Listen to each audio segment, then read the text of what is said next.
Halo semuanya, hari ini kami akan membahas mengenai jenis-jenis tanah longsor. Apa ya penyebab tanah longsor di Sumatera? Coba ingat kembali, belum lama ini telah terjadi bencana banjir dan tanah longsor di Sumatera. Kira-kira apa penyebab dan bagaimana bisa terjadi ya? Tanah longsor adalah proses berpindahnya material lereng berupa bebatuan atau tanah yang keluar dari lereng. Kejadian tanah longsor sering terjadi pada daerah yang memiliki lereng curam. Pada prinsipnya, tanah longsor terjadi karena gaya pendorong atas lereng lebih besar dibanding gaya penahannya. Bencana ini sering terjadi di daerah-daerah lereng yang curam, yang membuat tanah longsor berbahaya karena pergerakan tanah longsor sangat cepat. Jenis-jenis tanah longsor yang pertama adalah jatuhan, kedua robohan, yang ketiga longsoran, yang keempat sebaran, dan yang kelima aliran. Jatuhan atau disebut juga dengan rockfall terjadi ketika ada pecahan batu jatuh bebas di lereng curam.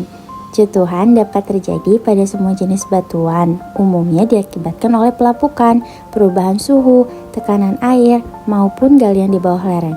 Contohnya, di Gunung Batu, Bandung Barat akibat sesar lembang.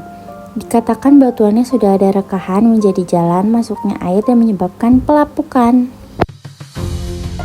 Yang kedua adalah robohan, merupakan gerakan material pada lereng yang sangat terjal sehingga terjadi pergerakan batuan yang mengguling ke bawah. Faktor utamanya adalah ketika air mengisi retakan. Selanjutnya adalah longsoran, dibagi menjadi tiga. Yang pertama yaitu rotational slide, terjadi karena bergeraknya massa tanah dan bebatuan yang terkandung dalam lapisan kedap air berbentuk cekung dengan pergerakan longsong sejajar. Yang kedua adalah translational slide, terjadi ketika massa tanah dan bebatuan yang terkandung dalam lapisan kedap air berbentuk rata dengan pergerakan longsor sedikit rotasi atau miring ke belakang.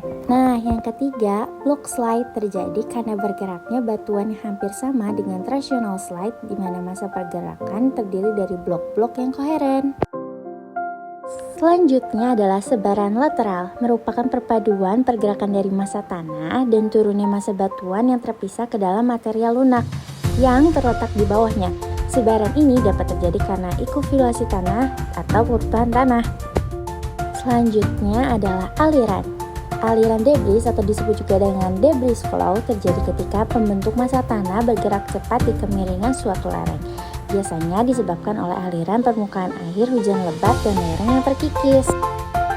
Yang kedua adalah rayapan atau creep, adalah perpindahan tanah atau batuan pada suatu lereng secara lambat dan stabil.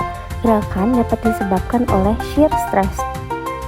Nah teman-teman, jawaban dari pertanyaan di awal, bencana yang terjadi di Sumatera yaitu tanah longsor terjadi karena adanya curah hujan tinggi dan pengundulan hutan.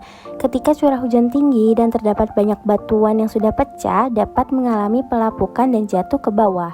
Hal ini diperparah dengan curah hujan tinggi yang menyebabkan muka air tanah naik, namun tidak ada cukup pohon untuk menyerap dan menampungnya. Sekian dari kelompok kami, kurang lebihnya mohon maaf.